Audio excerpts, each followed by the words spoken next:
경아, 오랜만에 경아를 만나서 너무너무 좋군. 저도 좋아요, 선생님.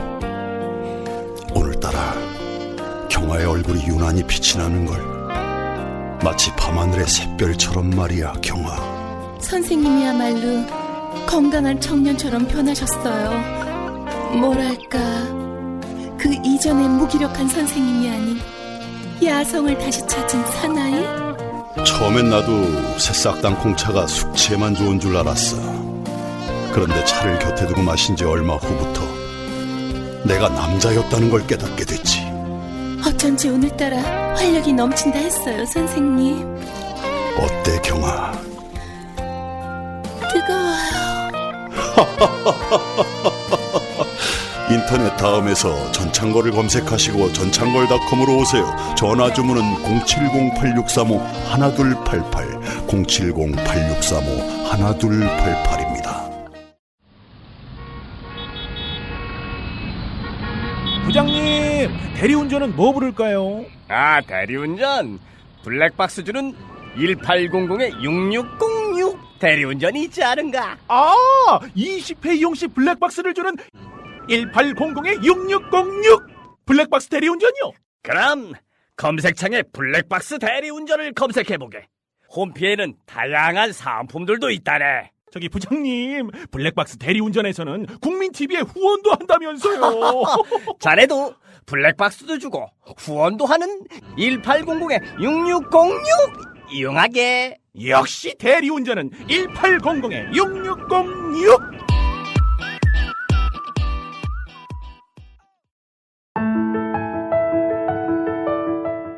참여연대 2015년 캠페인 한 시민 한 단체 후원하기. 작가 조정래는 대기업과 권력자들의 비밀을 파헤친 장편 소설 허수아 비춤에서 시민단체의 역할을 강조했습니다. 민주주의는 하늘에서 떨어지는 것도 아니고 누가 주는 것도 아니며 스스로 만들어 나가는 것이다. 수많은 시민단체들이 정치권을 감시하고 경제기를 감독하고 법조계와 공직사회와 언론계를 눈 부릅뜨고 지켜야만 비로소 선진국의 문이 열리게 될 것이다. 우리가 각자의 자리에서 더 좋은 세상을 만들기 위해 할 수 있는 일. 먼저 함께하고 싶은 단체에 회원이 되는 것부터 시작해보는 것은 어떨까요? 행복한 참여, 따뜻한 연대. 2015년 참여연대가 여러분과 함께하겠습니다.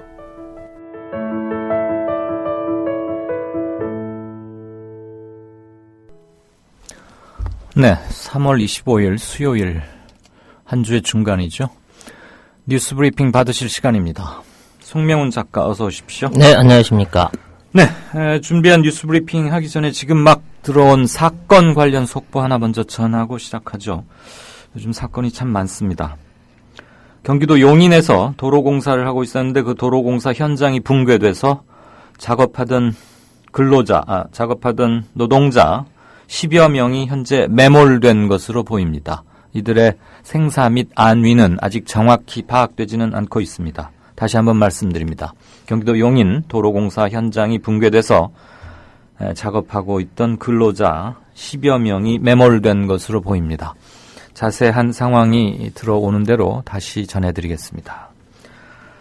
자, 송 작가. 지난해 우리 경제가 3.3% 성장했다?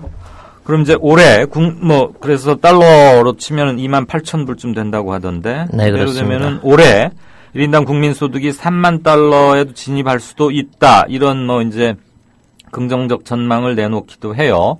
그런데 과연 그게 좋기만 한 건지 그 이면에 어떤 것들이 있는지 한번 짚어볼까요?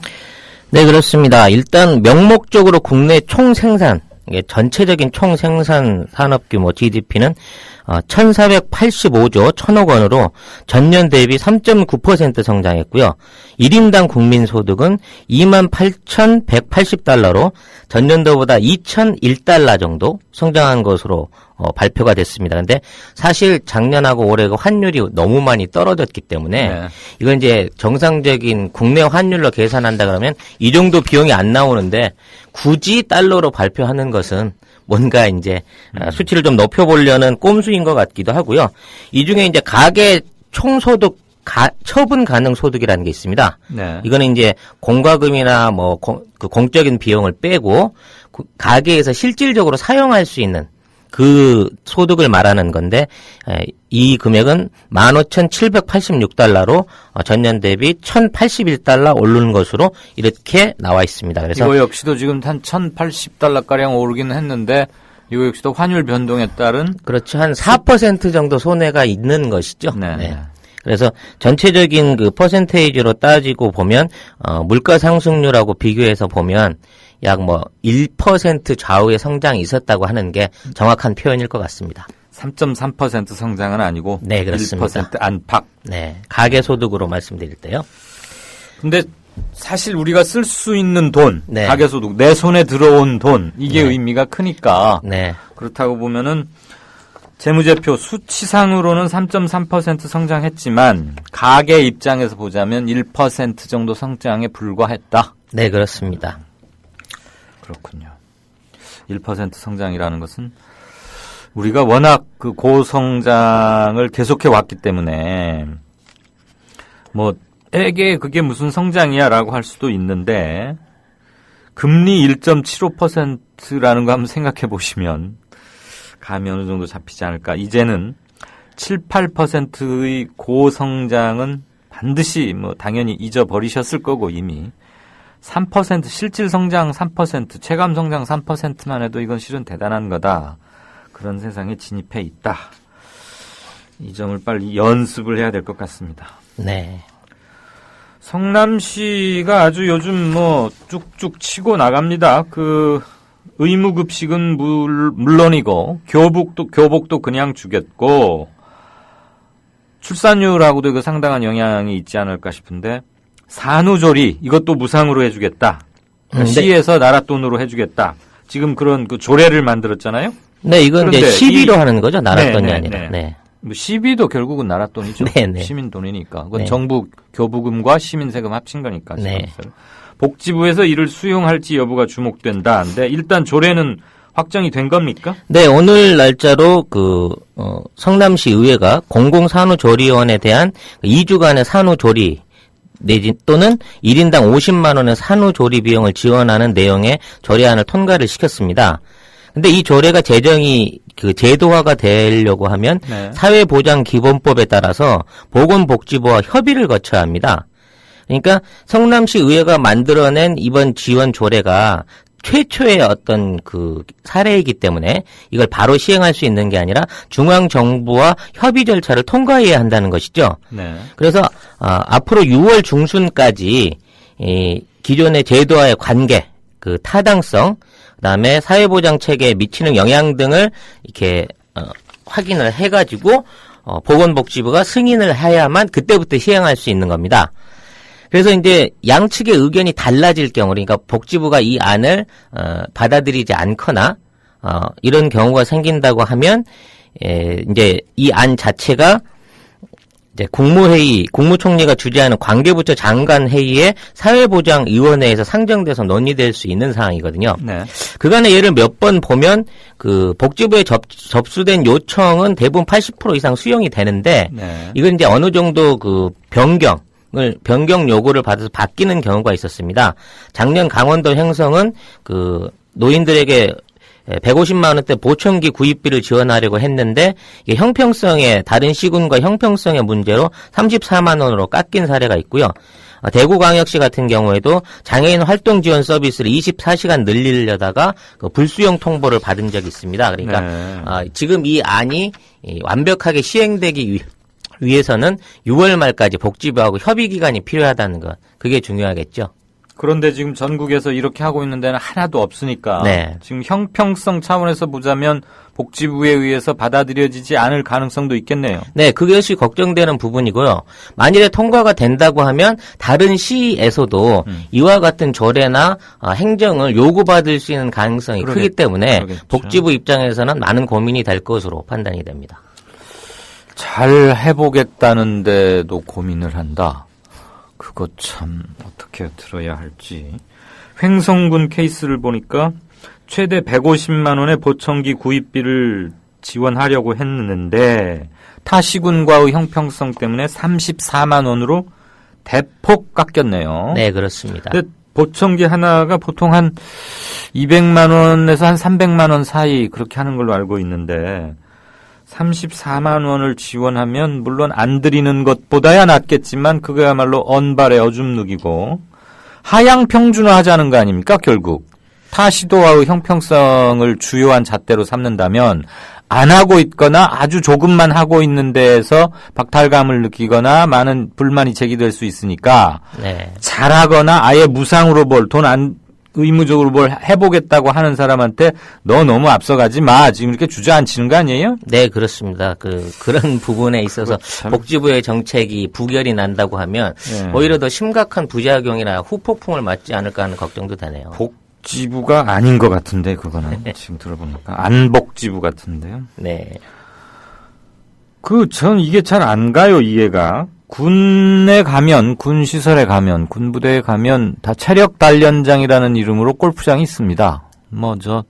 영내에서 계속 대기만 해야 할 것을 감안하면 그런 체력 단련 시설로 불러도 좋고 여가 레저 시설로 불러도 좋은데 말은 체력 단련장이고 골프장 운영은 일반 민간 골프장하고 별 차이가 없어 보이는데 여기서 무슨 캐디한테 노래를 불러봐라, 엉덩이를 흔들며 춤을 춰봐라 이런 말을 했다는 해군 어느 중장 계급도 상당히 높군요. 이 네. 사람 징계위에 회부됐다고요? 네, 그렇습니다. 지난해 11월 해군 교육사령부 소속 A 중장이 경남 진해 해군 골프장에서 동반자들하고 골프를 치면서 아까 말씀하신 대로 버디가 나오면 노래나 춤을 해라 라든지 엉덩이를 흔들어 봐라 이런 걸 요구를 했고 이 관할 부대장인 C 중장이 A 중장의 이 같은 행동을 인지를 하고 있었는데 상부에는 보고를 하지 않았다고 합니다. 그래서 골프장 운영부장이 이런 부적절한 행위에 대해서 부적절한 행위를 어떻게 고발을 내지는 감찰을 해야 된다고 얘기를 했는데 이 행위가 성희롱이 아니라고 판단했기 때문에 그때는 문제가 되지 않았다 하는 게 해군의 설명인데요. 네. 추가 성추행이 있었는지 여부도 조사했지만 피해자가 이 부분에 대해서 적극적인 설명을 하지 않았다고 해서 별다른 조사 없이 종결이 된 것 같습니다. 그런데 이번에 밝혀진 사항에 따라서 부적절한 발언을 했던 A 중장과 B 중장, C 중장 무려 별이 7개네요. 이 3명이 징계회의에 회부돼서 처벌을 기다리고 있는 상황이라고 합니다. 이들의 행위가 성희롱이 아니라고 판단했다는 게 지금 해군 측 설명이라는 거 아닙니까? 그렇습니다. 성희롱이라고 판단을 하지 않은 이유가 뭐랍니까? 피해자가 구체적으로 자기가 성희롱을 당했다는 피해 진술이 없었다는 것이죠. 진술이 없었다? 네. 성희롱이나 성추행은 성적 수치심을 느꼈느냐 여부가 중요한 판단 기준이 되는 걸로 알고 있는데 이 부분이 또 친고죄에 해당하는 부분이 있어서 해당 당사자가 직접 신고를 하지 않으면 조사가 안 되는 경우도 있는 것 같습니다. 성추행, 성폭행 관련은 아마 친고죄 부분이 이제 폐지됐을 겁니다. 네. 그런데 군인들이 골프 치는데 왜 캐디가 따라다니면서 시중을 들어야 한답니까? 체력 단련할 거면 자기들이 직접 가서 공도 주워오고 하고 그러면 되는 거지. 이해가 안 되네요. 네, 저도 이제 골프를 치질 않아서 구체적인 시스템은 알 수 없습니다만은, 군인이 운영하는 군이 운영하는 골프장 시설에 민간인 KD가 고용돼 있었다는 것도 사실은 오늘 저 처음 알았습니다. 네, 다들 이렇게 고용이 돼 있습니다. 네. 고용이라기보다는 이 캐디는 개인 사업자로 돼 있죠. 개별 사업 등록증을 갖고 있고, 네, 피고용인인 종업원, 이른바 근로자가 아닙니다. 특수 형태 근로자인데요. 다들 각각 개인별 사업 등록 형식입니다. 네, 그렇군요. 네, 그런데 아무튼 군 체력 단련장이라 그러면서 여성 경기 보조원, 캐디에게 노래를 하라고 그러고 이게 참 해군 총장부터 정신 빠지기 시작하더니 문제가 많군요. 자, 공무원연금 개혁안 하루하루 시한은 다가오고 있고 각각 지금 안을 내놓고 있죠. 오늘은 새정치민주연합 야당안이 나왔는데 골자가 뭡니까? 네, 새정치민주연합의 그 안의 골조는 기존의 그 공무원이 부담하는 기여율, 그러니까 그 돈을 내는 부분의 기여율은 높이고, 수급액을 결정짓는 지급률은 낮추는 기존의 이제 면에서는 똑같은데요.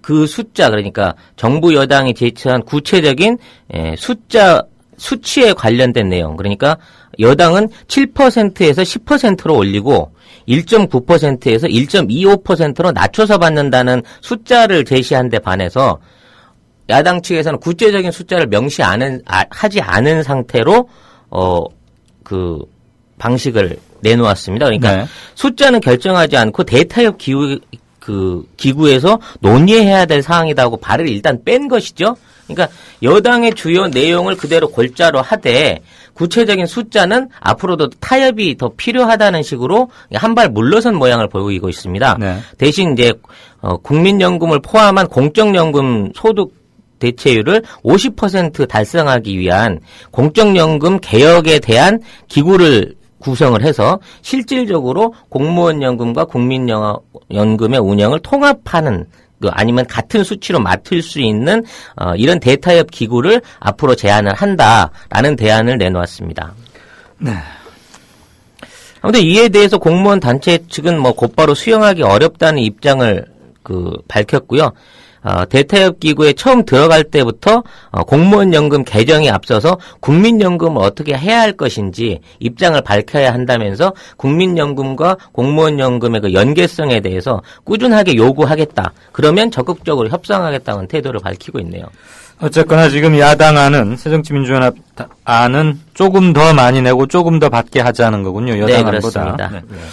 공무원 노조에서 내놓을 안 이게 일단 관심을 모을 것 같고요. 네. 자, 그 주민등록증 번호를 대체할 수단으로 개인 식별 수단 아이핀 그랬는데 이거 한번 해킹 당해가지고 75만 명분인가가 뭐 유출되고 그랬었죠. 네. 행자부에서 그 대책을 내놨다고요? 네, 현재 그 공공 아이핀에 가입하고 있는 사람은 5월 1일을 기준으로 전원 본인 인증을 거쳐서 재발급을 받아야 합니다. 그리고 재발급 후에는 매년 재갱신을 또 해야 되고요. 이 얘기는 기존에 쓰던 아이핀을 완전히 다 백지화하고 새로운 아이핀 체계를 도입하도록 하는 제도라고 할 수 있습니다. 현재 정부는 그 도입한 지 7년이 지난 노후 장비를 교체를 하고 보안 전문 업체에 의뢰해서 공공 아이피의 업무 절차 처리, 시스템, 관리 운영 등 전반을 검토하여서 시큐어 코딩과 부정사용 방지 시스템한 보안 기술을 도입하겠다고 하는데요.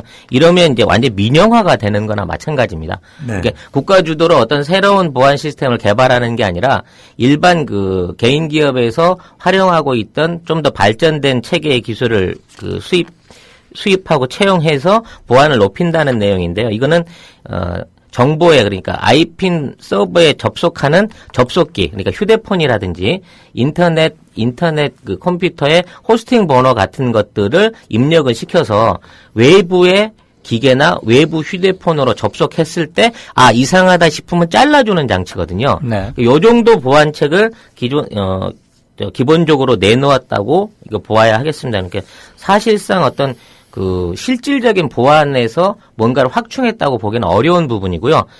이번 사고를 계기로 정부 내 보안 전문가를 이제부터 확충하고, 순환 보호직에서 제외해서 아주 고정직으로 할 수 있는 인력을 배치하고, 보안 업무 인력의 병역 특례 제도까지 활용을 하겠다 해서 좀 더 사람들과 보안 체계를 늘려가겠다고 하는데, 이게 이제 정상적으로 정착되기까지는 그 민간 기술과 협조가 계속 이루어져야 되는 그런 부분이겠죠. 보안 인력을 이제부터 확충해 나가겠다고요? 네, 그렇습니다. 그럼 여지껏은 보안 인력이 한 명도 없었단 말입니까? 부족했다고 하는 표현이 맞지 않을까요? 알겠습니다. 네. 뭐라고 말이 잘 나오질 않는군요. 이건 또 왜 그렇습니까? 출입국 업무는 뭐 법무부의 가장 핵심적인 사항이고 대단히 중요하죠. 범죄 용의자 이런 것들 포함해서 말이에요. 그런데 여권을 서로 바꿔서 그러니까 남의 여권을 가지고 법무부 출입국 심사를 통과했다 이 얘기입니까? 네, 그렇습니다. 지난 21일 토요일 오후에 인천에서 중국으로 심양으로 출국하는 중국 관광객 2사람의 여권이 바뀌어진 채로 출입국 통과를 한 사실이 밝혀졌습니다. 그러니까 기존에는 출입국 통과 이후에 비행기표를 바꾼 사고가 있어서 처음에 이 문제가 도드라지기 시작했는데 이번에는 아예 2사람이 물론 이제 여행사의 실수라고 합니다만은 바뀌어진 여권과 정상적인 비행기표를 갖고 들어가서 보안 검사를 받았는데 2사람이 모두 통과를 한 것이죠. 그래서 이 2사람은 나중에 이제 따로 보안 수속을 다시 받기 위해서 불려 나왔고 그 사이에 비행기는 출발을 하고 이 2사람은 우리 법무부의 실수 때문에 하루 있다가 중국에 귀국하는 그런 해프닝이 발생을 했다고 합니다.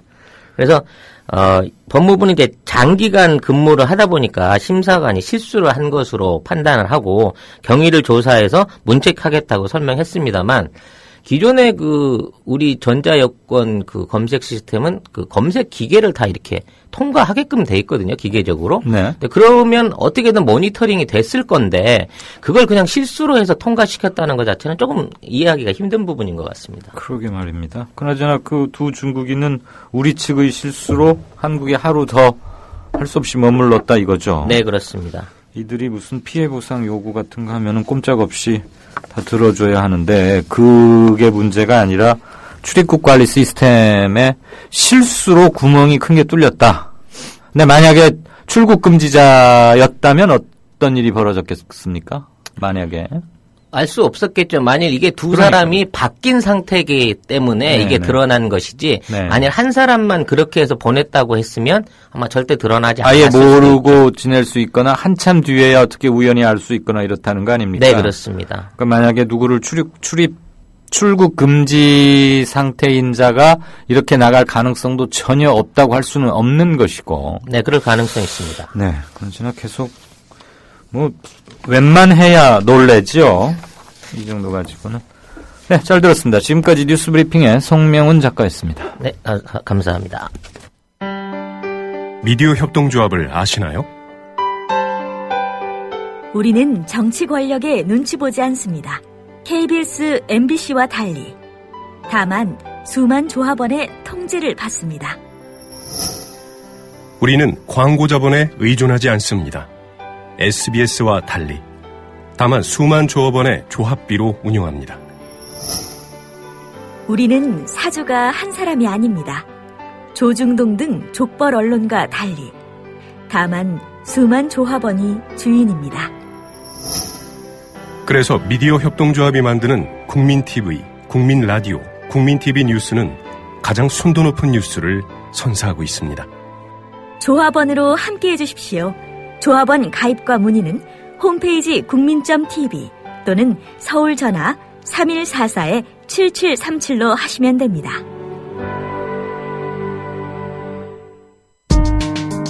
조합원의 가장 멋진 책임, 바로 조합비 납입입니다. 미디어 협동조합도 그렇습니다. 월 11,000원의 조합비 납입자, 늘고는 있지만 아직 절반 수준입니다. 혹시 잊으셨나요? 자동 납부는 가장 편리한 방법입니다. 홈페이지 국민.tv로 들어오셔서 신청하실 수 있습니다. 더 신속한 처리를 원하시면 mediacoup12@gmail.com 혹은 서울 3144-0933으로 연락주세요. 저희가 친절하게 도와드리겠습니다. 미디어 협동조합은 조합원 여러분의 조합비의 무게를 실감하고 있습니다. 공정 뉴스로, 그래서 자부심으로 보답하겠습니다.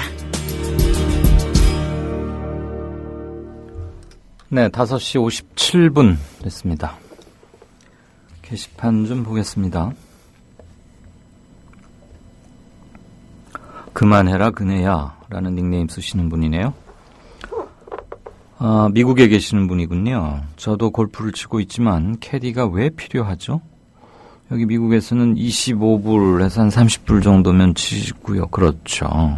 퍼블릭 골프장 되게 이렇죠.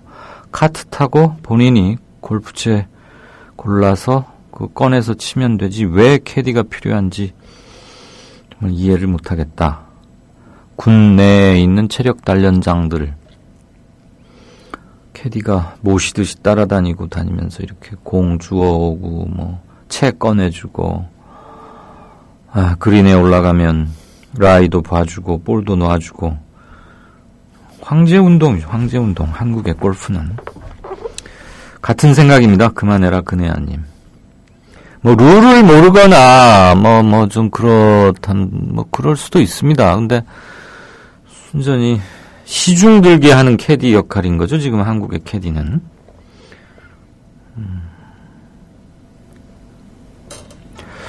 행자부의 아이핀 뒤늦은 그 보안 강화 이 문제 가지고도 좀 말씀들을 많이 주시고 계십니다.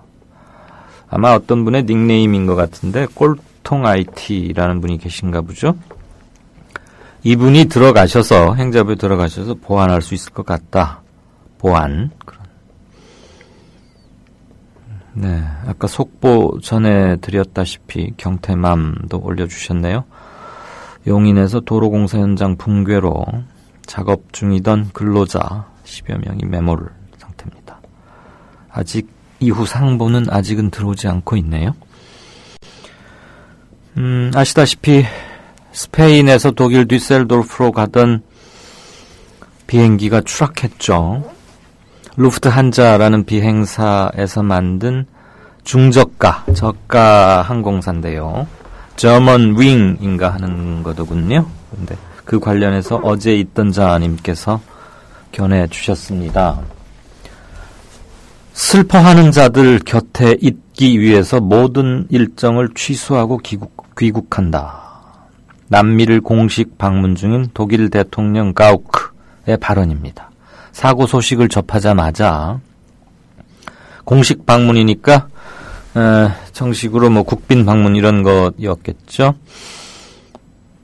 모든 일정을 취소하고 바로 돌아왔습니다. 그래서 어제 오전 10시 50분 독일 국적 항공기가 프랑스에서 추락하자 1시간 뒤 올랑드 프랑스 대통령이 직접 상황을 설명하기 위해서 기자회견을 했고 동시에 마침 프랑스를 국빈 방문 중이었던 펠리페 스페인 국왕은 바로 돌아갔습니다. 출발지가 스페인이었으니까요. 이 비행기에 총 승무원 포함해서 150명이 타고 있었는데 이 중 60여 명이 독일인, 약 40여 명이 스페인인이더군요. 스페인 국왕은 바로 이제 귀국을 했고 16명의 고등학생이 한꺼번에 숨진 독일의 경우 외무장관이 사고 현장인 알프스산으로 바로 갔답니다. 세월호 사고가 났을 때 우리나라 대통령은 7시간 뒤에 나타나서 아이들이 구명조끼를 입고 있는데 그 왜 잘 찾기가 힘든 겁니까? 라고 말했죠. 그 말씀까지 써주셨습니다. 어제 있던 자님 고맙습니다. 장성들의 골프, 또 골프 중에 캐디에게 성희롱인지 아닌지 전 참 좀 보기가 애매한데 저는 그런 걸 시켰다고 보면 그건 분명히 그건 성희롱에 해당하는 게 아닌가 그런 생각을 갖습니다. 버디를 했다고 엉덩이 흔들면서 노래를 하라는 게 그게 말이 됩니까? 이슬님께서 똥별들아 만약에 너 전쟁 나면 귀하들은 총 대신에 골프채 들고 전장에 나가라 라고 꾸짖으셨습니다. 어떻게 이런 게 별이 됩니까? 별도 정말 하늘의 별 따기처럼 어렵다는데 별이 돼서 겨우 도대체 별을 뭘 보고 심사를 해서 별을 붙여주는지 말이죠. 무명의 조합원님, 성남시를 보면 정말 신기하다. 몇 년 전에 불과 이재명 시장이 취임했을 때만 해도 파산 직전이어가지고 모라토리움을 선언하고 이런 거 보고 충격 먹었던 기억이 생생한데 그 빚을 어지간히 다 갚고 이제 남들은 돈이 없어서 못한다는 복지정책을 이렇게 펑펑 계속 연이어 터뜨리고 있다. 이게 바로 투표의 중요성인가요? 그러면서 체험 극과 극. 이게 무슨 텔레비전 프로의 이름이었죠? 체험 극과 극. 이렇게 패러디해서 만든 포스터처럼 생긴 영상 하나 올려주셨네요. 이재명 시장이 활짝 웃고 있는 어린 초등학생을 이렇게 목마 태우면서 가고 있고, 홍준표 지사는 골프채를 메고 있는데 누구의 무등을 타고 있어요. 이재명 시장은 어떤 아이를 이렇게 무등 태우고 있고, 근데 홍 지사를 무등 태우고 있는 친구가 아무래도 초등학생으로밖에 안 보이네요. 되게 어린 아이가 골프채까지 메고 있는 홍 지사를 무등 낑낑대면서 무등을 태우고 있습니다. 이하 작가의 작품 비교체험 극과 극. 이하 작가 아시죠? 대통령 풍자 관련 세월호 관련해서 이렇게 어느 건물 옥상에서 이렇게 뿌리기도 했고 그렇던 유명한 아주 풍자 작가죠. 예. 홍 지사 이제는 골프 안 쳤겠죠? 같이 간 출장 공무원들은 다 호텔에서 자는데 홍 지사만 자기 오래전부터 알아왔다는 주모 씨 지인이라고 하더군요. 그 사람 집에서 그 사람 개인 자택에서 잤대는데, 아니 뭐 어디서 자는 거 가지고 시비할 생각은 없습니다만, 도대체 공무 때문에 간 건지 아니면 지인을 만나러 가서 공무도 잠깐 사이사이 하는지, 골프도 치고 지인들 만나서 밥도 먹고 그러다가 뭐 좀 한번 챙겨봐라 뭐 이래가지고 잠깐 도지사로서 역할을 하는 건지 도저히 뭐가 뭔지 모르겠어요. 이번 출장은 부인 비행기 값이랑 밥값 이런 건 다 자기 돈으로 내겠죠. 설마 그렇게까지 하겠습니까? 다 공금 안 쓸 거라고 믿고 싶습니다.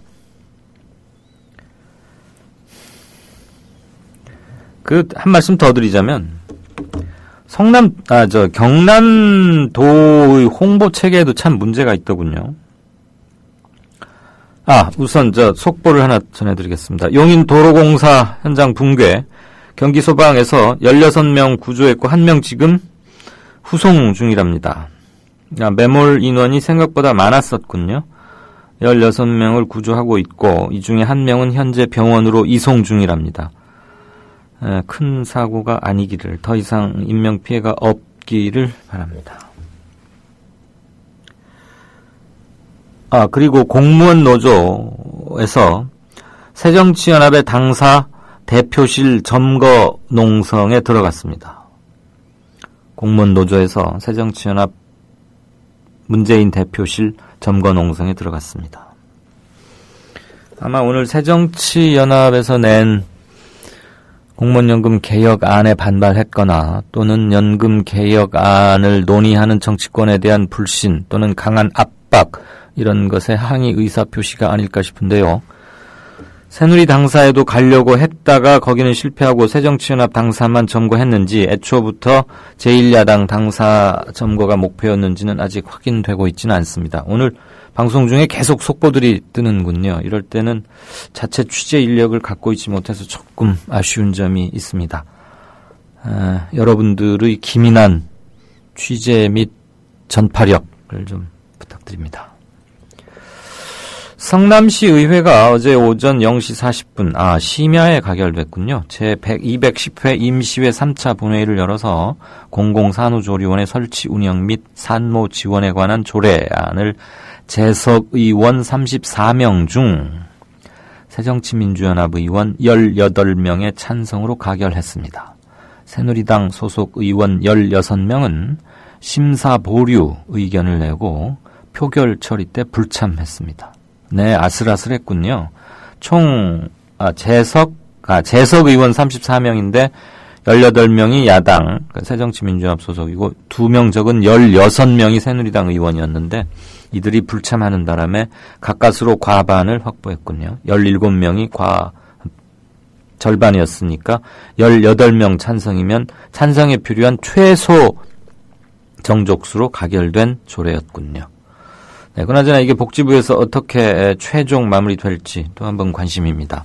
산후조리, 이것들 사실 돈도 많이 들고 또 민간에서 하는 어떤 시설들에서 문제가 많아서 연기, 화재 등등등 사고가 끊이지 않았는데 시에서 직접 운영하는 건 아닐 테고 아마 이제 비용 경비를 대주겠다는 거죠. 어쨌거나 저출산 대책으로서는 이렇게 실질적인 것부터 해야 되는 게 아닌가, 그런 생각이 듭니다. 계속 들으시면 답답하다는 말씀들을 하실 텐데 또 전하지가 않을 수 없는 저의 곤혹스러움도 좀 이해를 부탁드립니다. 둥이파파님, 정부에서 세월호 특조위의 예산과 인력을 줄인다고 합니다. 소 잃고 외양간 고치는 세상이, 소 잃었으면 외양간이라도 확실히 고치는 세상이 왔으면 좋겠습니다. 야, 이거 참, 소 잃고 외양간 고치는 거야말로 어리석은 일의 상징인데, 소를 잃고서도 외양간을 잘 안 고치려고 하니 얼마나 화가 나셨겠습니까? 그걸 이렇게 표시를 해주셨군요. 고맙습니다, 둥이파파님. 박종철 군의 죽음에 어떤 식으로든 관여한 사람이 대한민국의 대법관이 되려고 하다니 대한민국 민주주의에 대한 모독으로 느껴집니다. 국민들이 느끼는 모멸감을 저들은 과연 모르는 걸까요?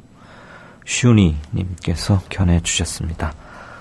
네, 아까 제가 오프닝에서 사실 거의 오늘 애드립성으로 하느라고 조금 말이 좀 꼬이고 그랬었습니다. 이해 부탁드립니다.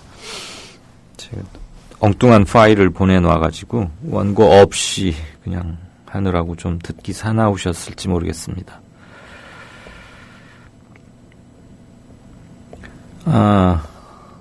오동팔님이 만평 하나를 올려주셨는데요. 이게 경향신문 아마 만평 같습니다. 맞습니까? 그 박종철 군 고문 사건 지난 87년 1월 겨울에 있었죠. 그때 그 남영동 대공분실의 수사 현장 조사실에 물고문하는 장면을 이렇게 이제 그리고 있습니다. 당시 담당 검사의 경력을 은폐한 박상옥 현 대법관 후보자가 수사관에게 지시를 합니다. 박종철이 이게 계속 불지 않으니까 박종훈 씨 어디 있냐 대라는 거였잖아요. 지금 새누리당에서 국회에 한번 해보겠다고 공천 신청도 하고 대통령하고 나란히 찍은 사진도 뭐 이렇게 웃으면서 들고 다니고 그러던데 한 번 더 쳐넣어 이렇게 지시를 하니까 수사관이 박군의 머리를 물 욕조 속에 집어넣고 있고 그것을 밖에서 박근혜 대통령이 어쩜 대법관으로 딱이군 뭐 이러면서 수첩에다가 이름을 적고 있는 듯한 그런 만평입니다. 네. 어떻게 이런 일이 있을 수 있습니까? 생때 같은 22살의 대학생을 데려다가 21살의 대학생을 데려다가 누가 어디 있는지 대라. 되지 않으니까 보호하려고 그랬죠. 어디 있다고 말하면 붙잡아 갈 것 같으니까. 얼마나 공포와 폭행에 시달리면서 공포스러웠겠습니까? 그럼에도 불구하고 버텼습니다. 물고문을 받다가 현장에서 사망했습니다. 박군이 사망할 때 현장에 있었던 검사가 이제 판사직의 최고의 영광이라는 대법관이 되겠다고 합니다.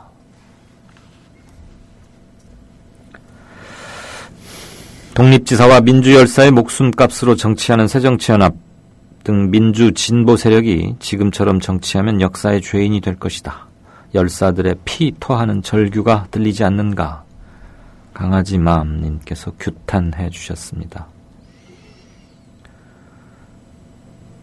로니님, 물잡이님 말씀 감사합니다.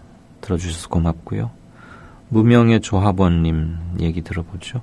명문대학교 나와서 출세 가도를 달리던 이들 중에 진정으로 국민과 나라를 생각하는 사람이 얼마나 될까요?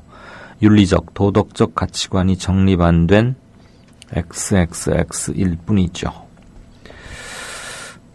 교육이 잘못된 걸까요? 그 개개인의 성장 과정이나 개개인의 잘못 책임이 더 클까요? 어느 탓이 크시다고 봅니까? 그들을 길러낸 사회와 그들이 나온 이른바 좋다는 학교의 탓일까요? 아니면 그 개인들일까요? 참 어려운 문제입니다만 이른바 좋다는 학교 출신들 중에 지금 뭐 중요한 역할을 수행하고 있는 사람들이 많은 건 사실이죠. 네. 이건 뭉게구름님 얘기 들어보죠. 앞집도 암, 뒷집도 암, 앞사람도 암, 뒷사람도 암. 아, 슬픈 날이. 이제 조만간 나가리 오호 통제라 오해제라. 이게 무슨 말씀인지요? 암 환자가 이렇게 많다는 얘기인지 아니면 암적 요소들이 우리 사회에 도처에 있다는 말씀을 이렇게 풍자하신 건지 잘은 모르겠습니다.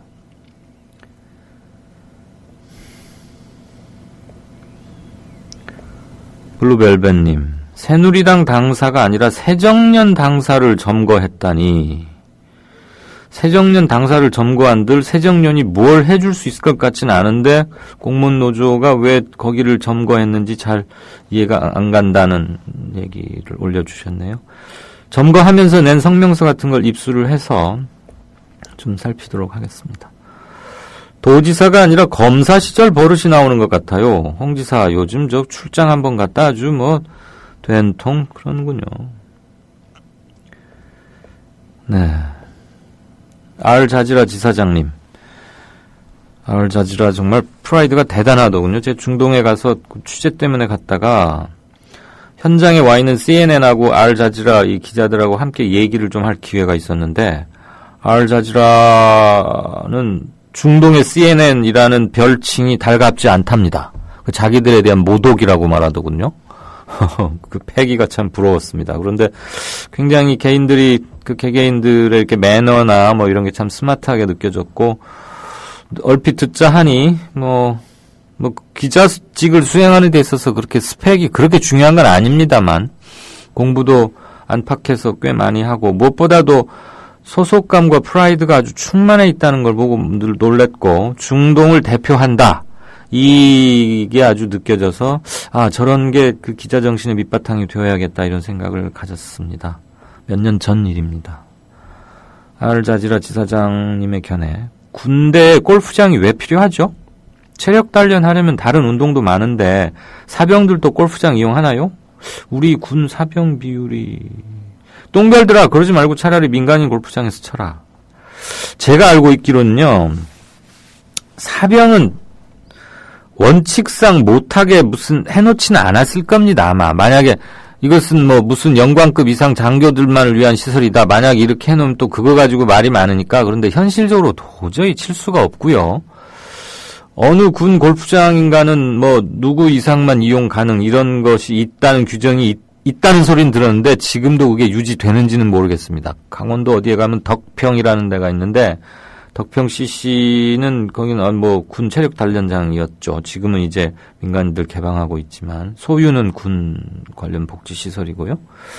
그다음에 아마 군 영내 대기하면서 군대 내 부대 내 주둔하 밖에 나가지 말고 별도의 명령이 있을 때까지 대기하라고 하면서 일종의 체력 단련 및 레저 시설로 군 골프장을 지어놓은 거기 때문에 민간인 골프장에서 쳐라 이 똥별들아 이 부분은 아마 조금 규정상 이게 맞지는 않을 겁니다. 그런데 당연히 민간인 골프장에서도 치는 별들도 있겠죠. 뭐 휴가다 뭐다 해서 나와서 안 치겠어요.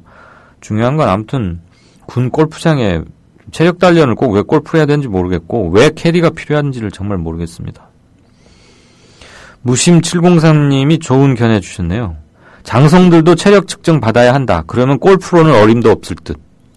지금도 체력 측정 학원은 있죠. 그래서 뭐 허리둘레가 몇 이상 배 많이 나오고 그러면은 뭐 턱걸이 몇 개, 푸시업 몇 개 해서 못하면은 뭐 페널티도 받는다고 하는데 어쨌거나 골프가 운동량이 그렇게 크지 않은 건 사실이죠. 그냥 하느 장 노인들이 걷는 그런 거죠.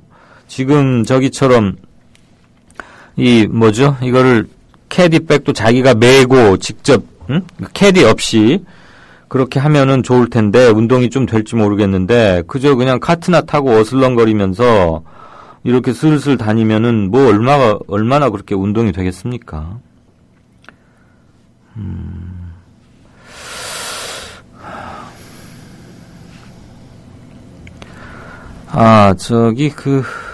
조금 제가 전에 약간 잘 몰랐던 저기를 하나 말씀을 드리겠습니다. 뭉게그룹님이 올려주신 앞집도 암, 뒷집도 암, 앞사람도 암, 뒷사람도 암 이게 경주 월성 원전 근처 동네의 실제 상황이라는군요. 이거 정말 심각한 문제겠는데요. 그러니까 어느 한 동네에 실제 이렇게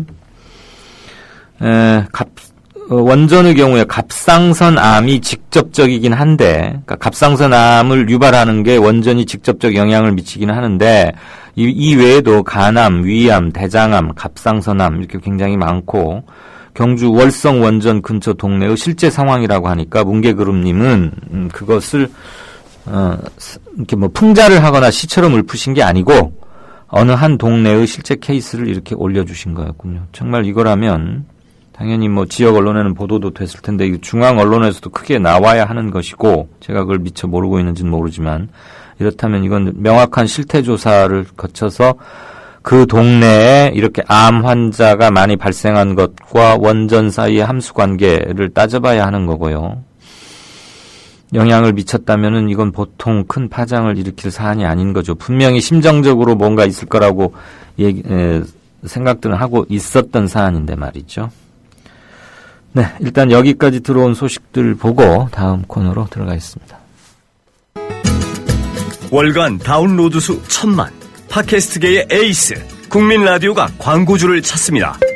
직접 찾아서 선택해 듣는 방송, 청취 몰입도가 높은 방송, 지상파 케이블 광고와 차원이 다릅니다. 부담 없는 가격, 소비자의 열띤 반응, 전혀 다른 광고의 블루오션을 경험해 보십시오. 국민라디오 @gmail.com으로 문의해 주시면 상세히 안내해 드리겠습니다. 미디어 협동조합 콘텐츠 누가 널리 알리겠습니까? 국민TV 홍보지원단 국티홍지에서는 사이버상에서 국민라디오 국민TV 콘텐츠를 확산시킬 1000명의 사이버 홍보대사를 찾습니다. 국민라디오 국민TV의 소중한 콘텐츠 확산, 공정언론과 민주주의 실현을 위한 착실한 디딤돌이 될 것입니다. 미디어 협동조합의 좋은 콘텐츠를 널리 알릴 아름다운 손길이 되주세요. 자세한 문의 이메일은 국민TVPR@gmail.com입니다.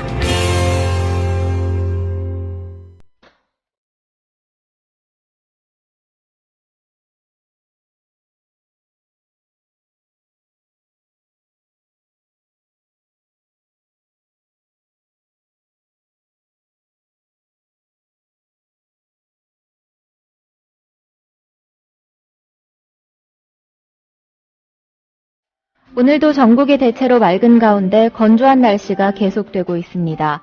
오늘 미세먼지 농도는 보통 수준을 유지하고 있습니다. 오늘 낮 최고 기온은 서울 14도, 대전 15도, 전주와 대구 16도 등으로 어제보다 2도에서 4도가량 높습니다. 다만 일교차가 15도 이상으로 크게 벌어지고 있어 건강관리에 유의하셔야겠습니다. 내일도 전국이 대체로 맑겠습니다. 내일 아침 최저기온은 영하 4도에서 영상 7도, 낮 최고기온은 12도에서 20도 정도로 예상됩니다. 바다의 물결은 전해상에서 0.5에서 2.5m로 일겠습니다. 이번 주는 갈수록 기온이 올라서 따뜻한 봄 날씨가 이어질 전망입니다. 다만 일요일에는 서울 등 중북부 지역에 봄비가 조금 오겠습니다. 지금까지 변현주였습니다.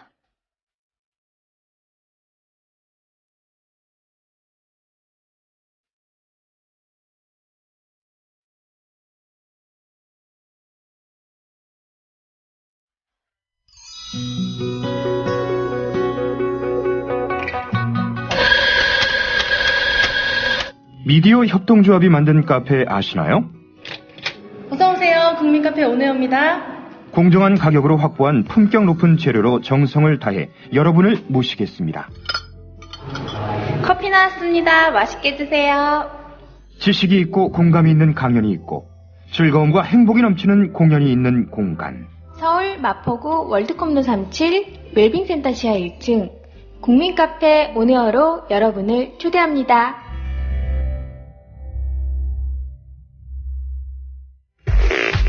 국민 라디오를 또 국민 TV를 읽는다? 미디어 협동조합 콘텐츠의 관문, 국민TV 뉴스를 아시나요? 뉴스K 등 국민 TV의 모든 기사, 조간 브리핑 등 국민 라디오의 인기 콘텐츠, 주요 방송의 녹취와 뉴스메이커와의 대담, 주요 원고 대본이 여러분을 기다립니다. 국민 라디오와 국민 TV를 한눈에 만나세요. news.국민.tv 모바일 접속은 m.news.국민.tv. 네. 한 가지 알려드리겠습니다. 원래 저 양정대, 한국일보 양정대 기자하고 정가산책 진행해야 되는데 오늘 갑자기 일이 좀 생겼다고 5시 임박해서 연락이 왔습니다. 그래서 오늘 정가산책은 없다는 점을 말씀드립니다. 바로 이강윤의 뉴스 행간으로 넘어가겠습니다. 정치 관련 뉴스는 필요하다면 제가 짬짬이 전해드리도록 하겠습니다. 오늘 고른 행간은 어제 진짜 인터뷰 시간에 유민 아빠 김영호 씨의 입을 통해서 확인을 했는데 세월호 국민대책회의에 문건이 유출됐습니다. 아니죠. 진상규명 특위에서요. 이거에 관련해서 세월호 국민대책회의가 기자회견을 열고 성명을 냈는데 문건 유출로 특위 독립성 위협받고 있다라는 제목의 기사, 우선 앞부분을 먼저 들으시겠습니다. 세월호 특별조사위원회 내부 자료가 새누리당, 정부, 청와대, 경찰 등에 유출됐다는 의혹이 제기된 가운데 세월호 참사 국민대책회의가 416시간 집중동성에 돌입한다고 어제 밝혔다. 세월호 참사 국민대책회의는 이날 낮 12시 서울 종로구 광화문 광장에서 기자회견을 열고 참사 후 벌써 1년이 다 돼가는데 변한 것은 아무것도 없다며 세월호 인양과 특별조사위의 정상적 출범에 협력할 것을 촉구하는 집중동성을 30일 시작한다고 밝혔다. 국민대책회의는 진상규명 활동은 특별법이 제정된 지 4개월이 넘도록 오리무중이라며 인양에 대한 구체적인 결정과 실행 계획도 나오지 않았고 특별조사위 출범도 멈춰진 채 그대로라고 목소리를 높였다. 이어 최근에는 특별조사위 설립 준비단에 파견된 해양수산부 사무관이 특별조사위 내부 자료를 청와대, 새누리당 등에 유출해 특별조사위의 독립성이 심각하게 위협받고 있다고 지적했다. 네. 이게 문건 유출이다, 조작이다 이런 거 하도 많이 들어와서 이제는 상당히 둔감해지셨을 텐데요. 그리고 조대환이라는 새누리당 추천 변호사가 지금 거기 위원으로 위촉돼 있는데 자기 통제하에 뭘 하게 하고 이렇게 하고 있다 그러면서 직제를 부분 개정하려고 하고 이런 얘기 어제 유민 아빠 김영호 씨께서 소상히 설명을 했죠. 아마 기억하시리라고 생각합니다. 그런데 지금 특별조사위원회의 내부 자료가 이거 보십시오. 유출이 아주 조직적이라고밖에는 생각할 수가 없는 거죠. 새누리당, 정부, 그다음에 청와대, 경찰 어디 한 군데 그냥 몰래 슬쩍 갖다 주게 아니고 당정청에 아주 그냥 조직적으로 마치 보고하듯이 내부 자료가 유출됐다는 의혹이 지금 제기되고 있는 거 아닙니까? 이제 곧 4월입니다. 일주기 동안 무엇을 했고 우리가 304분의 영령 이 중에는 지금 아직 시신을 찾지 못하고 있어서 실종자 가족이라고 되어 있는 9분이 포함된 304분을 어떤 염치로 어떤 마음으로 이렇게 대해야 할지 이것 때문에 마음이 무거운데 그리고 그 난산 끝에 하기로 진상규명 특위를 출범시킨 거 아닙니까? 여야 합의로. 그러기까지 얼마나 많은 과정과 곡절과 애태움과 이런 게 있었습니까? 분란이 있었습니까? 이 과정에서 얼마나 많은 세월호 가족들이 한탄했고 항의했고 또 많은 시민사회단체들 이제 국민대책회의라고 이제 묶여져 있습니다만 거기 분들이 얼마나 헌신적으로 애를 썼습니까? 한대짬을 지금도 광화문에서 자고 있고요. 전국적으로도 지금 며칠 전에 이강윤의 오늘에서도 인터뷰했던 이승현 군 아버지 이호진 씨는 아름이라는 그러니까 승현이의 누나 이아름 씨, 딸 이아름 씨 26세더군요. 50대의 아버지와 함께 삼보 일배를 하고 있습니다. 이 사람들이 무슨 죄를 졌습니까? 유경근 전 대변인이자 현재는 집행위원장 일을 하고 있는 유경근 씨는 너무나 어처구니 없는 보도들이 잇따르고 사회의 시선 변해가는 것, 이게 싸늘하게 변해가고 유가족들을 마치 사회 분란을 자초하는 사람 세력으로 이렇게 몰아가고 하니까 그거에서 피를 토하고 항변을 하다가 이제는 왜곡 보도되는 게 너무 무서워서 치가 떨려서 아예 전화를 안 받는답니다. 저도 몇 차례 인터뷰를 했고, 그리고 뭐 전혀 모르는 바도 아니고 해서 왜 내 전화를 안 받을까 그러면서 좀 이상했는데 썼더라고요. 이러저러해서 전화를 안 받습니다라고 말이죠. 오죽하면 그러겠습니까? 전화를 받지 못하는 대변인이 어디 있겠습니까? 도대체 세월호 가족들이 뭘 잘못했길래 이래야 됩니까? 그런데 이제 진상을 규명하겠다고 출범한 특별조사위원회의 내부 자료가 당정청에 유출이 된 거 아니냐 이렇습니다. 국민회의 측의 얘기를 들어보면 정부의 세월호 참사 진상조사에 대한 발목 잡기와 직무유기를 더 이상 용납하지 않을 것이다.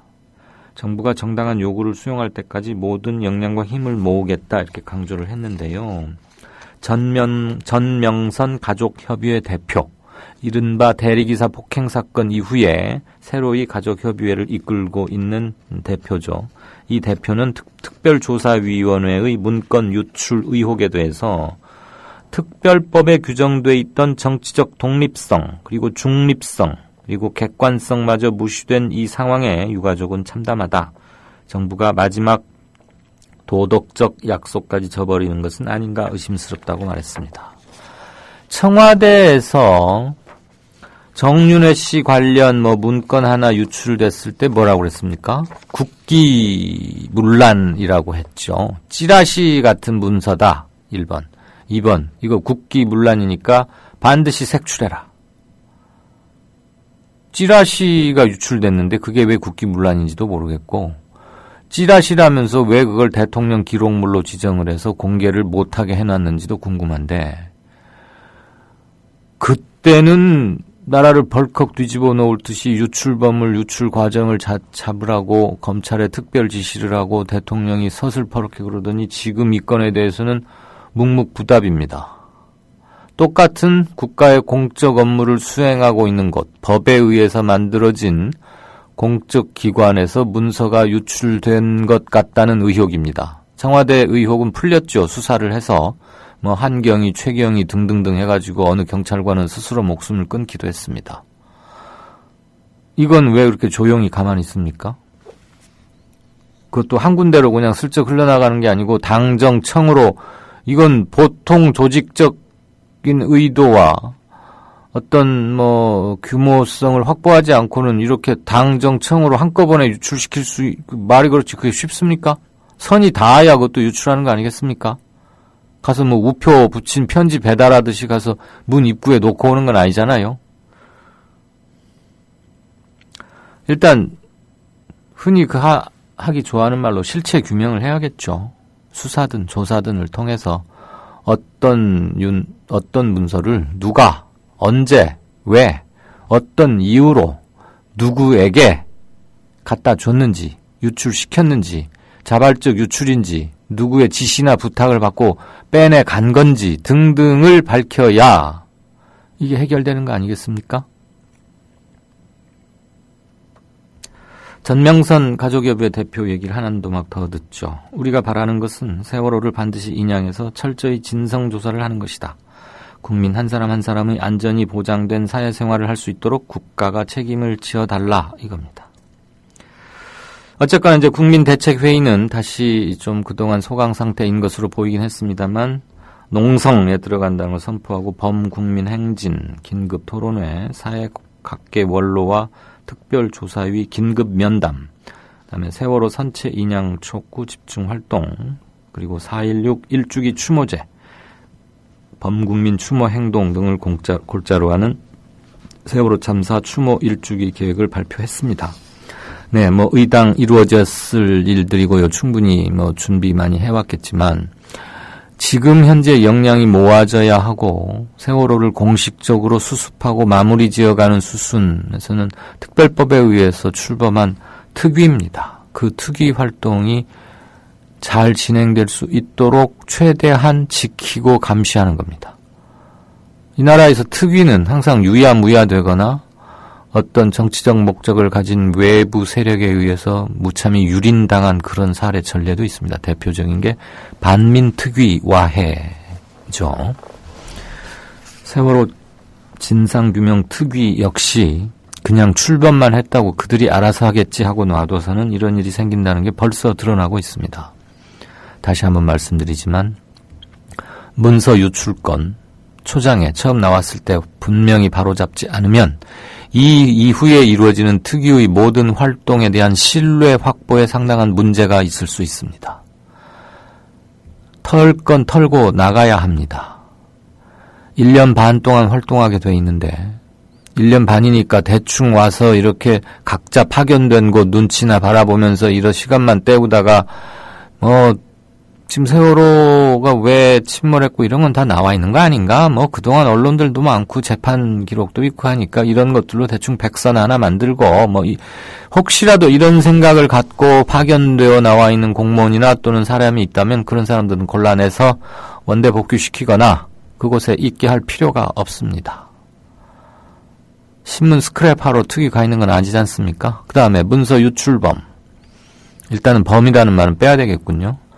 누가 언제 어떻게 왜 문서를 유출했는지 유출 지시자와 그 지시에 응한 자 이거 반드시 규명이 되어야 합니다. 이런 사람들은 특위에서 일하면 안 되는 겁니다. 몇 명 일자리가 비더라도 일손이 비더라도 정말로 진상을 규명하겠다는 마음만 있다면 두목 세목도 할 수 있다고 봅니다. 125명가량 되어 있다는데 지금 조직과 규모, 예산 줄이겠다는 거 아닙니까?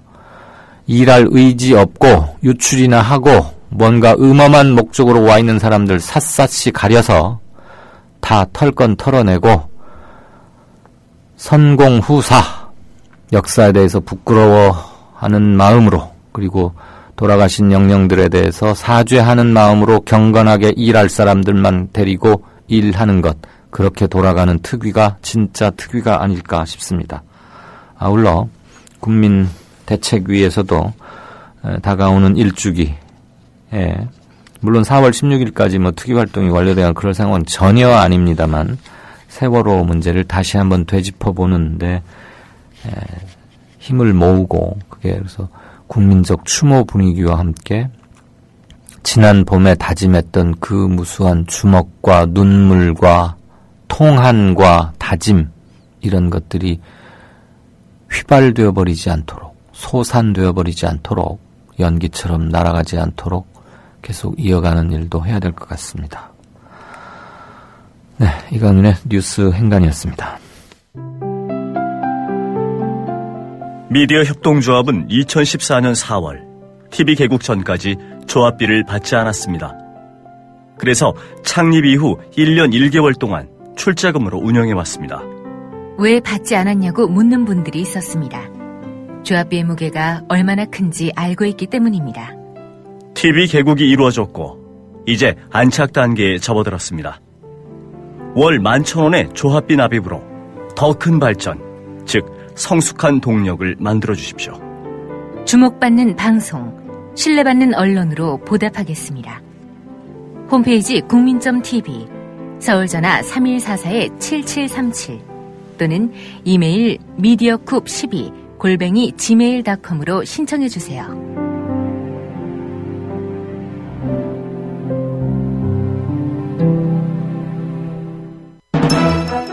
박근혜 정권은 용산 참사 진상규명에 대한 약속을 했었습니다. 후보자 시절에. 하지만 대못을 받고 살인진압 책임자였던 김석기를 공기업 사장에 낙하산 임명을 시킵니다. 삼성 반도체 공장이나 정부에서 그 자료를 안 내놓고 영업 비밀이란 이유로다가 화학약품 전리방송 다 감추어 놓고서는 이 피해자 가족들한테 입증 책임을 지라는 것은 말도 안 되기 때문에 분명히 그 안에 아이들이 살아있을 거라고 생각을 하고 있는데 그 귀중한 시간에 어떠한 시도도 하지 않고 진행도 하지 않았다는 게 우리로서는 너무나 가슴 아프고 정말 아마 평생 천추의 한이 될 것 같습니다. 권력이 불편해하는 사람들, 그래서 발언권을 잃은 사람들, 그들의 목소리를 거침없이 전파하는 뉴스 K. 장악당하지 않은 뉴스 K. 밤 9시 당신의 선택을 기다립니다. 지금 여러분께서는 정치평론가 이강윤이 진행하는 이강윤의 오늘을 듣고 계십니다. 이강윤의 오늘은 팟캐스트 포털 팟빵에서 다시 들으실 수 있습니다. 의견과 건의가 있으시면 게시판에 남겨주세요. 네, 진짜 인터뷰 시작하겠습니다. 앞에 뉴스 행간에서도 조금 말씀드렸습니다만 세월호 참사 1년 1주년이 다가오고 있죠. 저도 볼품없는 대단한 책은 아닙니다만 4월 16일에 맞추어서 책을 한 권 펴내려고 분주히 작업 중이기도 합니다. 아무튼 곳곳에서 이번 개인적으로나 집단적으로나 나라 전체 차원에서나 4.16 다가오는 4월은 이전에 맞았던 4월과는 완전히 다른 그 어떤 4월이 될 터인데 특이한 일을 하고 계시는 한의사 한 분을 오늘 인터뷰석에 초대했습니다. 세월호 참사를 잊지 말자는 시민들의 뜻을 모아서 이른바 클라우드 펀딩, 클라우드라는 게 구름, 클라우드 컴퓨팅, 이렇게 보이지 않는 어떤 가상 공간, 그런데 뭔가 이렇게, 헤드쿼터 역할 같은 것을 해내는 대충 그런 식으로 설명해도 어떨까 싶은데요. 클라우드 펀딩에 나선 한의사입니다. 김길중 한의사. 나와 계십니까? 네, 안녕하십니까. 김길중입니다. 안녕하세요. 반갑습니다. 네. 지금 계시는 곳이 어디신가요? 저는 전주에 거주하고 있습니다. 전주에서 한의원을 개원하고 계시는. 현재는 병원에서 근무하고 있고요. 네. 네. 병원, 한방병원인가요? 요양병원입니다. 네. 괜찮으시다면 병원 이름을 밝히셔도 좋을까요? 굳이 밝힐 필요는 없을 것 같은데. 네. 아무튼 요양병원에서 근무하고 계시는 한의사시군요. 예. 그런데 우선 클라우드 펀딩이란 게 뭔지 그리고 어떻게 하는 건지를 좀 설명해 주시겠습니까? 저도 그 클라우드 펀딩이라는 말은 잘 모르고요. 아까 방금 설명해 주신 것처럼 네. 사회적으로 가치나 의미가 있는데 어떤 그런 것들을 사회적으로 해가면 좋겠다 네. 하는 상황에서 제안하고 이제 동의하시는 분들이 그 힘을 모아서 진행하는 방식인 것 같습니다. 네. 그럼 어떻게 해서 이것을 시작하시게 됐습니까? 작년에 그 4월 달 이렇게 소식이 있고서 많은 분들이 이렇게 충격과 비탄에 빠졌잖아요. 그랬죠. 근데 이제 여러 가지 형태로 지금 당장 우리가 무엇을 해야 할 것인가 그런 고민들로부터 행동들이 있었던 것 같습니다. 네. 저희 같은 경우에도 바로는 아니고 한 20일쯤 지나가지고 5월 달부터 침묵행진이라는 걸 했습니다. 미안합니다. 잊지 않겠습니다. 이런 그 내용을 가지고 침묵행진을 한옥마을 일대에서 했었고요. 조금 진행이 되면서는 그 세월호 특별법 서명운동도 했었고요. 네. 그렇게 해서 12월까지 한 29주 동안 계속적으로 이렇게 이런 행동들을 했는데 세월호 특별법이 원활하게는 만들어지지 않았습니다만 마무리도 지어졌고 저희도 그 행동을 좀 어떻게 마무리 지을까 생각을 했었는데 저희들의 그 뜻을 좀 담아가지고 다시 돌아오는 4월 그러니까 지금이죠. 이 4월에 어떠한 형태로 우리 마음과 의지를 스스로에게 다짐해가고 사회적으로 이렇게 제안해갈 것인가 이런 뜻으로 이런 나무 심기를 준비를 했었습니다. 네.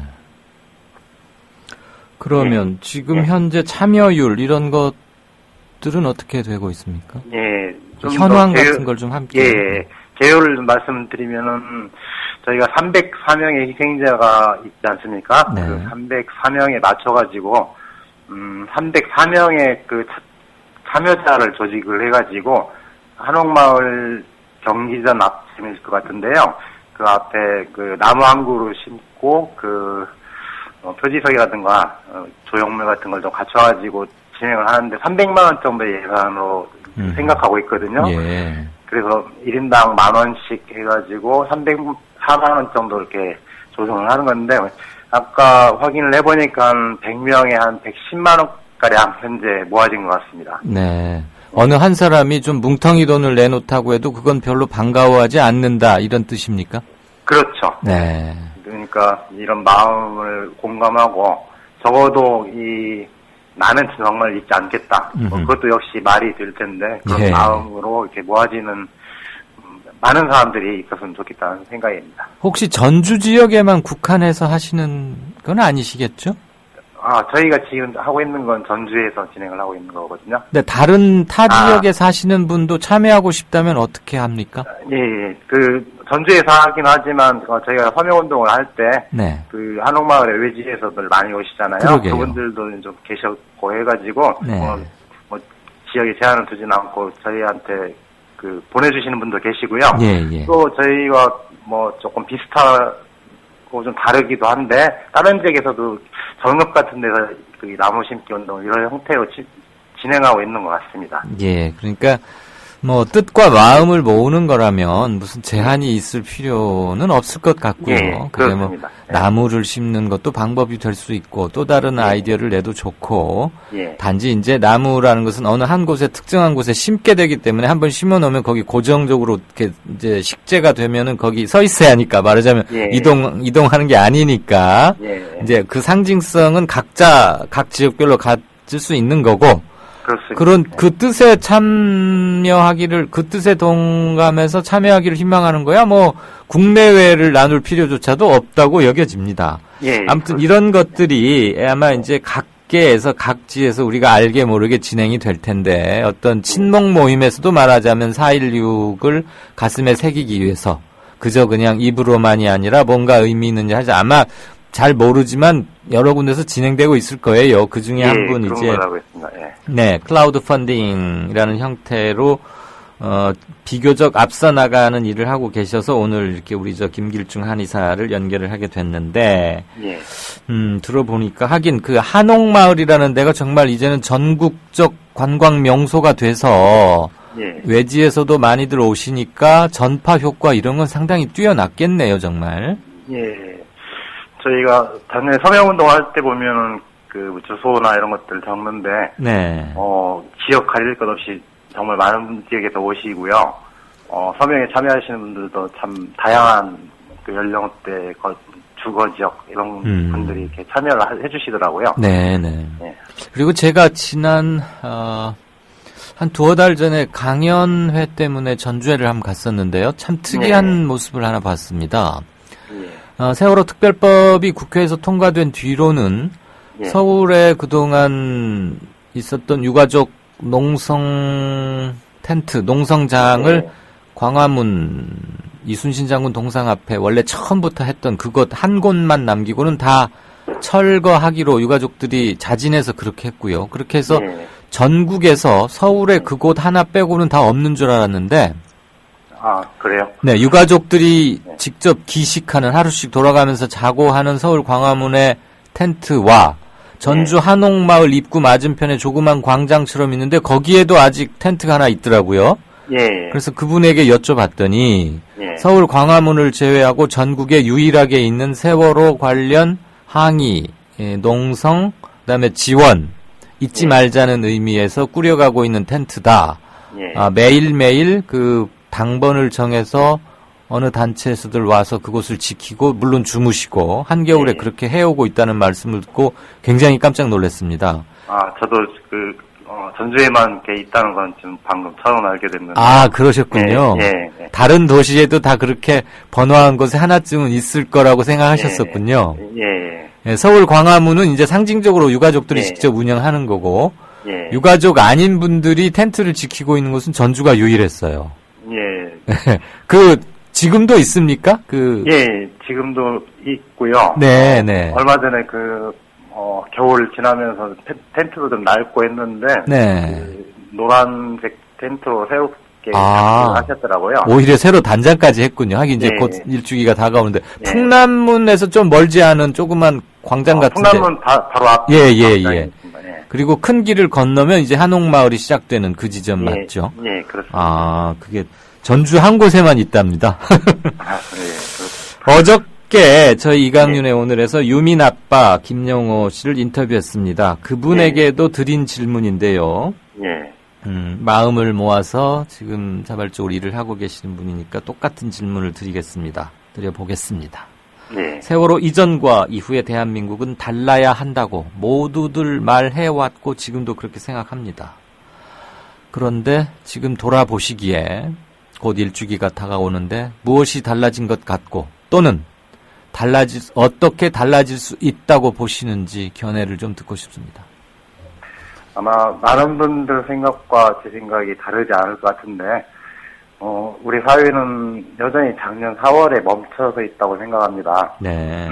엊그제 손석희 씨 앵커 브리핑에서도 나왔던 내용들인데, 우리에게 어떤 일들이 생기면 정말로 들끓게, 여론이 형성이 되는데, 네. 굉장히 빨리 또 있습니다. 이런 일들이 수없이 반복되고 있는데, 세월호를 겪고서는 대다수의 많은 사람들은 정말로 이제는 바꾸지 않으면 안 된다는 공감대가 만들어졌다고 생각을 하거든요. 예. 그러니까 시민들의 생각은 그런데 그것을 담아내는 정치라든가 사회적인 시스템은 아직 그걸 담당하고 있지는 못한 것 같습니다. 하지만 우리 사회 구성원들이 그 교훈을 저는 잊지 않고 있다고 생각하고 뼈저리 이게 지금 새기고 있다고 생각하고 그것을 바탕으로 앞으로는 달라져야 한다고 생각을 하고 달라질 것이라고 생각합니다. 그런데 구체적으로 어떻게 하면 그 달라지는 것을 좀 가속화시키고 구조화시키고 확실하게 할 수 있을까요? 제가 뭐라고 딱히 말씀드릴 수 없는데 편하게 그냥 평소 느끼신 바 같이 그 생각을 의견을 나누죠. 각자 자신의 위치에 맞게 그러니까 여태까지 해왔던 대로 똑같이 이렇게 분노하고 하는 형태로 지나치지 않고 그러니까 세월호 현재 진상조사위원회도 출범을 했는데 거기에 대한 관심을 잃지 않고 어떻게 진행이 되고 있는지 관심을 가져가고 잘 되지 않는 것들이 있다면 이렇게 항의하고 목소리들을 내고 해야 하지 않겠습니까? 네. 고맙습니다. 쉬워 보이는 것 같은 질문이지만 막상 답하려면 좀 애매하고 더군다나 사전에 우리가 주고받은 질문지에는 없는 거였는데 제가 곤혹스럽게 해드렸다면 죄송합니다. 아닙니다. 세월호 유족분들과 혹시 평소에 한의사라는 직업적 특수성 또는 이번 클라우디 펀딩 이런 것들을 통해서 혹시라도 이렇게 교류나 소통을 해오고 있고 그런 것도 있으십니까? 네, 작년에 유가족들이 도보행진도 했었고요. 그랬죠. 전 진도까지 내려가고 다시 대전에 올라갈 때 같이 걷고 이렇게 의료 지원에 이렇게 팀을 짜서 같이 좀 하기도 했었습니다. 네. 개인적인 일이긴 하지만. 클라우드 펀딩 방식 이제 용어는 조금 어려워 보이지만 들어보니까 누구라도 할 수 있고 또 정신이 한 사람이 뭉텅이 돈을 내는 게 아니고 정말 정성을 모아서 민들레처럼 쫙 퍼져나가기를 바라는 마음인 것 같아요. 지금 이 방송을 들으시는 분들 중에서 우리 김길중 한의사께서 하고 있는 이 클라우드 펀딩에 참여하고 싶다면 어떻게 하면 되는지를 다시 한번 공지성으로 말씀해 주시겠습니까? 계좌번호나 이런 걸 공지를 해도 되겠습니까? 네, 괜찮습니다. 네. 조금 숫자를 말씀하실 때는 메모를 하실 분도 계실 터이니까 조금 천천히 또박또박 말씀해 주시면 좋겠죠. 이런 내용들이 꼭 이런 형태일 필요는 없겠는데 다른 지역에서도 좀 같이 진행이 된다면 좋을 것 같고요. 일단 전주에서 하고 있는 거는 304명 중에 한 3분의 1 정도가 참여가 이루어졌는데 참여하는 방식은 저희가 공지한 계좌로 10,000원가량의 1인당 10,000원씩의 기금을 납부를 해주시면 되고요. 1인당 10,000원이요? 예. 계좌번호는 지역농협인데요. 네. 503053. 503053. 네. 다시 52. 다시 050323. 050323. 예. 김길중 이름으로 되어 있습니다. 예금주는 예. 우리 김길중 한의사 개인 통장이신 모양이군요. 예. 네, 물론 회계 관리는 투명하게 하시리라고 믿겠습니다. 또 그 인터넷이나 어디 이런 데 공개를 하고 그러겠죠, 당연히. 예, 저희가 지금 현재 주로 하는 건 페이스북 그 페이지를 통해서 하고 있는데요. 그러시군요. 페이스북에서 검색을 해도 나오는 건가요? 김길중을 검색하면 됩니까? 그건 아닌 것 같고, 나비들 한 그루의 나무에 앉다, 이렇게. 굉장히 시적이군요. 페이스북에서 그 돋보기 그걸 눌러놓고서 나비들 한 그루의 나무에 앉다. 예, 네. 좀 길긴 하지만 동시 같습니다. 그리고 한편 아련하게 아파오는 저 밑에 명치계가 묵직해지는 그런 또 봄이 돌아오고 있군요. 좋은 일 하시고 이렇게 소개해 주셔서 고맙습니다. 오늘 말씀 감사합니다. 네, 감사합니다. 네. 세월호 참사를 잊지 말자는 시민들의 뜻을 모아서 클라우디 펀딩에 나서고 있는 한의사, 나무를 심고 그곳에 나비를 앉게 하자는 노란 리본이 계속 떠오릅니다. 김길중 한의사와 얘기 나눠봤습니다. 진짜 인터뷰 마칩니다. 3월 25일 이강윤의 오늘이 준비한 순서는 여기까지입니다. 들어주셔서 감사합니다. 내일 뵙겠습니다.